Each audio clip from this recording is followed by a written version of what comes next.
ஹாய்ப்பா. எல்லாம் என்ன பண்ணிட்டு இருக்கீங்க? சமைச்சிட்டீங்களா? சாப்பிட்டீங்களா? சாப்பிட்ருந்தா கமெண்ட்ல சொல்லுங்க. வாங்க இன்னைக்கு அம்மா வீட்டில் என்ன சாப்பாடுன்னு பார்க்கலாம்.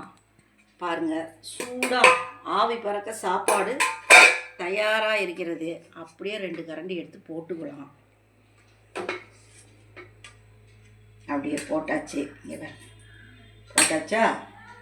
அடுத்தது டொண்டோடாயின் இங்கே பாருங்க, பச்சை பயிறு, பச்சை பாசி பருப்பு இல்லை, பச்சை பயிறு கடைஞ்சிருக்கு. இங்கே பாருங்கள், அப்படியே சும்மா ஒரு கரண்டி எடுத்து ஊற்றிக்கலாம். அப்படி ஊற்றிடலாம். அடுத்தது சொரக்காய், வேர்க்கடலை எல்லாம் போட்டு பிரட்டி வச்சுருக்குது. அதை எடுத்து இதை பாருங்கள், இதில் போட்டு வச்சுருக்கேன். இதை தூக்கி அப்படியே தட்டில் அப்படி ஓரமாக வச்சிடலாம்.